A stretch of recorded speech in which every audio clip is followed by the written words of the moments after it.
Calendar के पन्ने पलटते रहे, तारीखें बदलती रही, लेकिन अगर कुछ नहीं बदला तो वो है इंसाफ का इंतजार।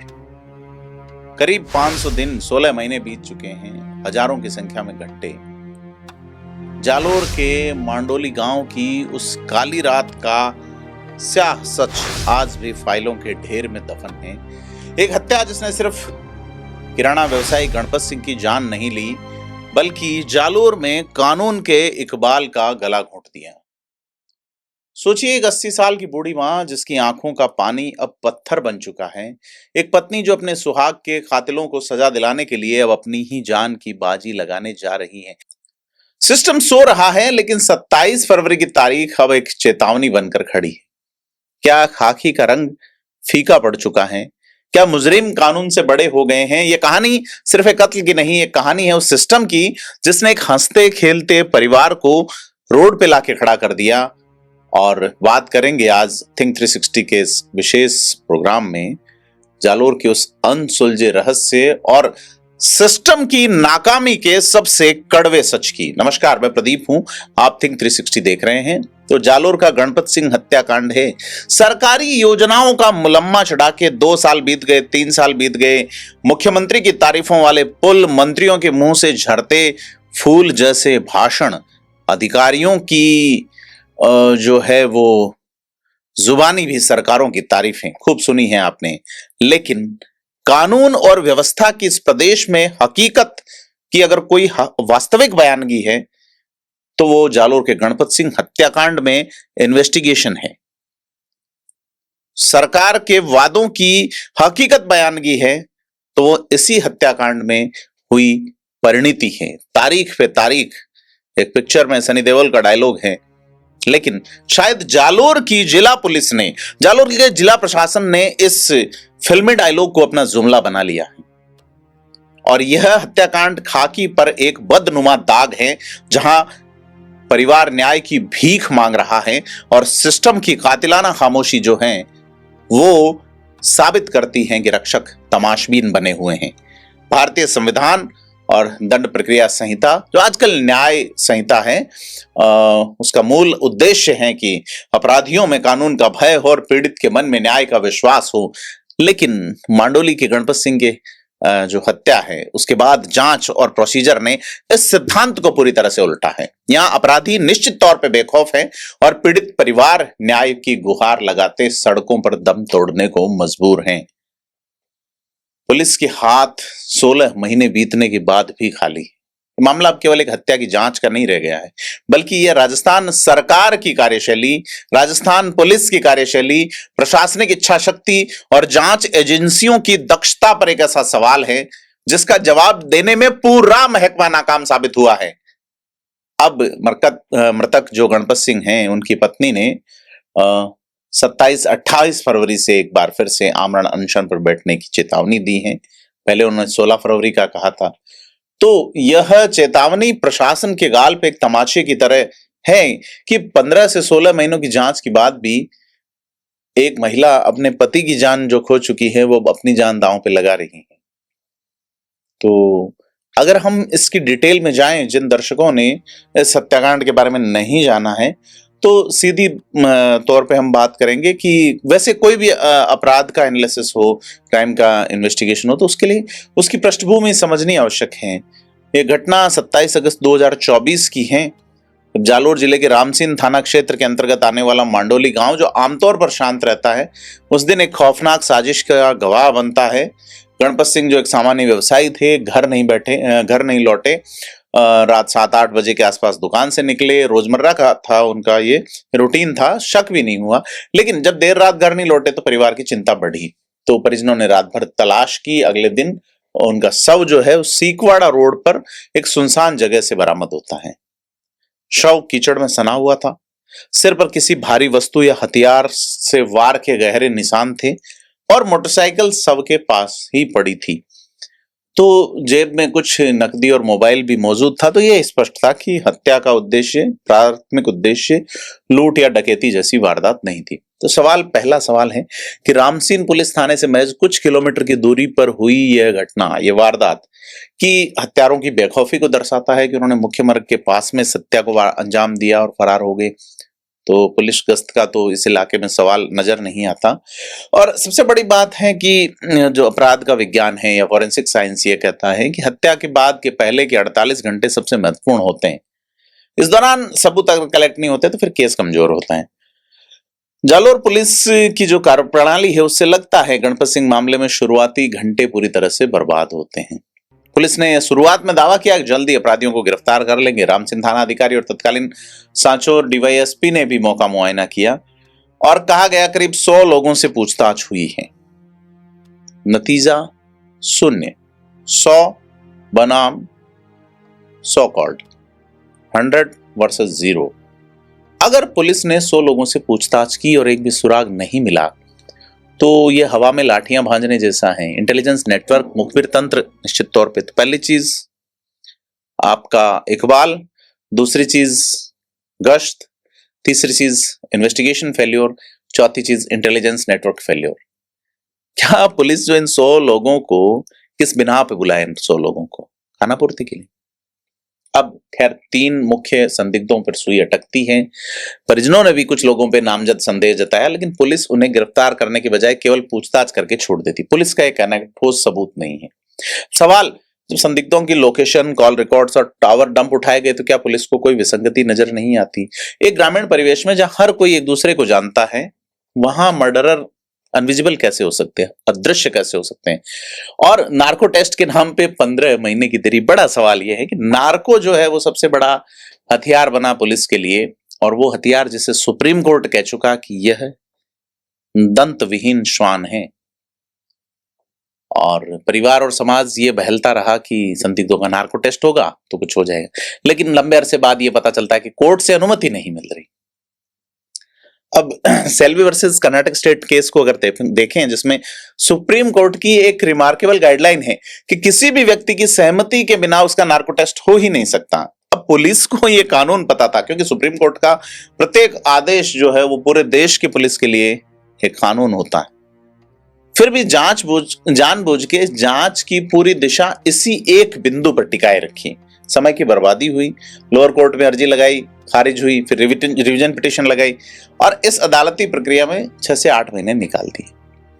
और ये जो साइंटिफिक प्रूफ थे, वैज्ञानिक साक्ष्य, उनकी अनदेखी बड़ी चीज एक है। क्या नार्को टेस्ट ही एकमात्र तरीका है? फिंगरप्रिंट्स है, डीएनए है, मिट्टी के नमूने हैं, टायरों के निशान है, इलेक्ट्रॉनिक सर्विलांस है। इन ट्रेडिशनल और साइंटिफिक तरीकों पे काम नहीं कर पाना या कहां तक पहुंच पाना, ये भी बड़ा सवाल है। क्योंकि पुलिस की इन्वेस्टिगेशन अभी ऑन गोइंग है, लोग सीबीआई जांच मांग रहे हैं। ऐसे में इन ट्रेडिशनल वे का इस्तेमाल नहीं करना और नार्को पे पूरा केस, जबकि Selvi versus state of Karnataka में साफ कहा है कि बिना कंसेंट के आप नार्को टेस्ट कर ही नहीं सकते। और अगर कंसेंट लेके नार्को टेस्ट किया है और उसमें अगर आरोपी ने एडमिट भी कर लिया और आपके पास सपोर्टिव एविडेंस नहीं है, बेसिक सपोर्टिव एविडेंस नहीं है, तो सिर्फ अपने खिलाफ दी गई गवाही के आधार पे आप सजा नहीं दे सकते। तो बड़ा सवाल यह है कि नार्को टेस्ट एक ढाल की तरह इस्तेमाल होता है ताकि जन आक्रोश से बचाव हो और समय व्यतीत हो। अब इसमें एक और पॉइंट आता है कि फाइल जो है ना वो मूव करना, अधिकारी ट्रांसफर होते हैं, प्रशासनिक अस्थिरता, ये एक सरकारी तंत्र की विफलता है कि बार बार अधिकारी बदल रहे हैं। सांचौर के डीवाईएसपी जो इस मामले में जांच अधिकारी थे, उनका पद महीनों तक रिक्त होता है। तो बड़ा सवाल यह है कि जब एक जांच अधिकारी का तबादला होता है, नया अधिकारी आता है, तो केस समझने में समय लगता है। लेकिन गणपत सिंह मामले में एक लंबा अंतराल बीच में ऐसा भी आया जब फाइल लावारिस पड़ी रही। पुलिस के हायर अथॉरिटीज ने भी स्वीकार किया कि सीट खाली होने की वजह से जांच आगे नहीं बढ़ी। अब यह है जस्टिस डिलेड, जस्टिस डिनाइड। एक हत्या के मामले की फाइल क्या अधिकारी की कुर्सी के साथ चलती है? क्या पुलिस विभाग में कोई ऐसा सिस्टम नहीं है जो पद रिक्त होने पर जांच की जिम्मेदारी किसी दूसरे सक्षम अधिकारी को दे दे? यह प्रशासनिक शून्यता है बेसिकली, और यही शून्यता जो है वो अपराधियों के लिए वरदान साबित होती है। राजस्थान जहां बहुत लंबे अरसे से इंडिपेंडेंट होम मिनिस्टर नहीं देखे हैं, सीएम ही होते हैं। अशोक गहलोत भी रहे, भजन लाल भी रहे, वसुंधरा राजे के वक्त जरूर गुलाब चंद कटारिया होम मिनिस्टर रहे थे।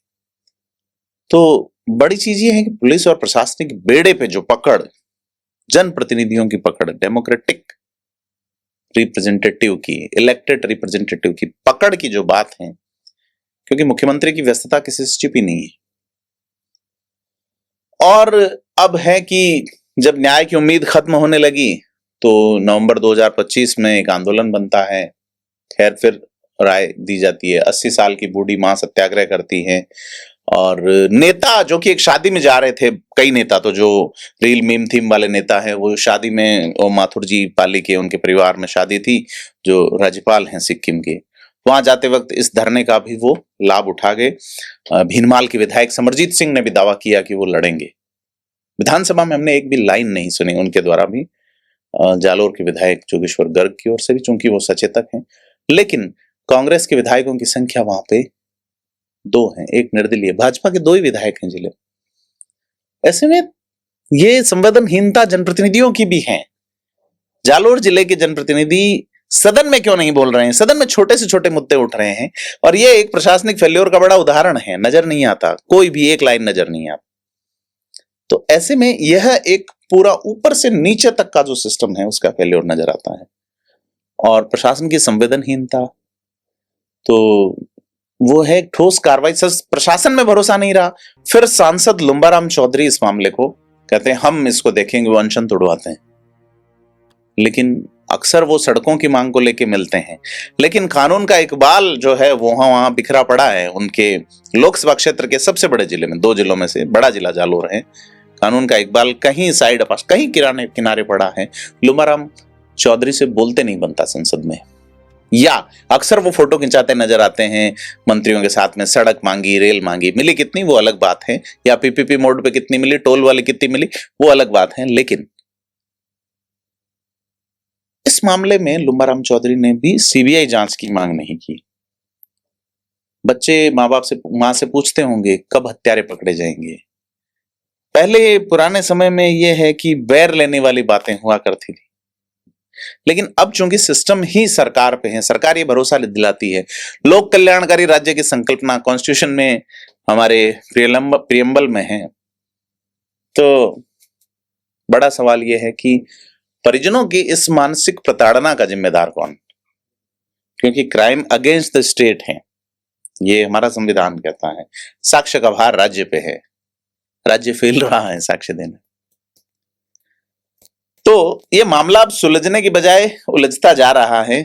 अब मृतक की पत्नी एक बार फिर से अंतिम चेतावनी दे रही है। इस माह के अंत में कलेक्ट्रेट पे धरना होगा, आमरण अनशन होगा, और तब तक होगा जब तक कि न्याय नहीं मिलेगा। तो घोषणा साधारण नहीं है। एक बार फिर से जालोर पुलिस प्रशासन के लिए खतरे की घंटी है। वो कौन सा नया बहाना लाते हैं देखने वाली बात होगी। लेकिन बड़ी चीज ये है कि मृतक की पत्नी का कहना बहुत हो गया, हमें आश्वासन नहीं, एक्शन चाहिए। जब तक आरोपी सलाखों के पीछे नहीं होंगे अन्न जल ग्रहण नहीं किया जाएगा। तो हालांकि यहाँ पे कई संगठन भी आए थे, करणी सेना आई थी, राजपूत समाज के संगठन आए थे, सर्व समाज के लोगों ने भी इसमें भाग लिया था। जो कांग्रेस का सेवा दल है उसके जिलाध्यक्ष भरूपाल सिंह दासपा भी धरने पे बैठे थे। कई विधायक, यहाँ तक कि सांसद हनुमान बेनीवाल ने भी जो है इसमें समर्थन दिया था। कहा कि पुलिस की विफलता जो है वो शर्मनाक है और एसआईटी का गठन महज एक दिखावा है। और बड़ी चीज ये है कि आईजी की ओर से भी फाइल मंगवाई गई, एसआईटी का गठन किया गया, लेकिन अभी तक कोई आरोपी पकड़ में नहीं है। और बड़ा सवाल है कि इसे अब अगर सीबीआई को जो सौंपा जाएगा, पुलिस अब तक हवा में लठ मारती रही, तो क्या सीबीआई इससे कुछ निकाल पाएगी? बड़ा सवाल है, सौंपेंगे या नहीं। और जब एक बड़ी इन्वेस्टिगेशन एजेंसी है देश में, एनआईए है, सीबीआई है, तो सवाल ये है कि ये जो 16 महीने तक हवा में तीर चलाने के जो मामले रहे हैं, इनका जवाब कौन देगा? और सबसे बड़ा एक सवाल और है, क्या हत्यारों को किसी प्रभावशाली व्यक्ति या राजनीतिक ताकत का संरक्षण प्राप्त है? क्या पुलिस किसी दबाव में है? साइबर सेल, फोरेंसिक टीम क्या कर रही है? टावर लोकेशन, मोबाइल डेटा का विश्लेषण, पब्लिक चूंकि अब इन्वेस्टिगेशन चल रही है, पब्लिक नहीं करेंगे। तो बड़ा सवाल यह है कि जिन अधिकारियों ने जांच में जानबूझ के देरी की है, जिन्होंने फाइल दबा के रखी, उनके खिलाफ विभागीय जांच होगी या नहीं। तो कुल मिला के यह राजस्थान में न्याय का दोहरा मापदंड है। किसी वीआईपी के साथ ऐसी वारदात होती तो क्या पुलिस 15 महीने लगाती? हिंदू मुसलमान वाला पंगा हुआ होता, जैसा कि उदयपुर में हुआ कांग्रेस के वक्त में, फटाफट आप जांच कर रहे हैं, वो एक अलग तरह का हत्याकांड था, यह एक अलग तरह का हत्याकांड है। लेकिन कुल मिला के सवाल है कि ये अब एक लीगल इशू नहीं रहा है, कानूनी मामला नहीं रहा है, बल्कि एक मानवीय त्रासदी है। पीड़ित परिवार बिखरा हुआ है, आर्थिक मानसिक रूप से प्रताड़ित नजर आता है। आरोपी खुलेआम घूम रहे हैं और शायद इसी सिस्टम का मजाक उड़ा रहे हों। और पुलिस जो है वो कागजी कार्रवाई, नार्को टेस्ट के बहाने और एसआईटी के गठन के अलावा आश्वासनों में उलझी हुई है। तो कुल मिला के बात यह है कि अब अगर फरवरी के अंत में अनशन शुरू होता है तो एक गंभीर स्थिति पैदा हो सकती है। यदि प्रशासन अगले कुछ दिनों में चमत्कारिक परिणाम नहीं देता तो फिर बाकी स्थितियों का जिम्मेदार कौन होगा? और सीधे तौर पे राजस्थान की पुलिस इस मामले को किसी इन्वेस्टिगेशन इंडिपेंडेंट एजेंसी को क्यों नहीं सौंपना चाहती? क्योंकि स्थानीय पुलिस का भरोसा जो है तो पुलिस ने खुद खत्म किया। भूलिए मत, हमें यह मामला याद दिलाता है कि जब सिस्टम सोता है तो न्याय की देवी रोती है। गणपत सिंह की पत्नी और 80 वर्षीय मां के आंसू इस प्रशासन पे कर्ज है। पर इतिहास गवाह है कि जनता के आंसू अक्सर सत्ताओं की नींवों को कमजोर करते हैं। जालोर पुलिस के पास अब वक्त नहीं है, या तो रिजल्ट दें या अपनी वर्दी पर लगे नाकामी के दाग को स्वीकार करें। सवाल अब फाइलों का नहीं, सांसों का है। तो जब एक पत्नी अन्न का त्याग करेगी, एक मां की बद्दुआएं सिस्टम से टकराएगी, तो उसकी गूंज क्या जालोर तक सीमित रहेगी या गूंज जयपुर में बैठी सत्ता के गलियारों को हिलाएगी? अब अपराधी पाताल में है या रसूखदार पर्दों के पीछे, सच को कितनी देर आप जंजीरों में जकड़ के रख सकेंगे? गेंद अब प्रशासन के पाले में। क्या वर्दी का मान रखा जाएगा या फिर इतिहास लिखेगा कि एक औरत ने भारतीय लोकतंत्र में न्याय मांगते मांगते दम तोड़ दिया? इंसाफ की घड़ी की सुइयां अब आखिरी पड़ाव पे हैं। आपको क्या लगता है? कमेंट करके बताएं। धन्यवाद।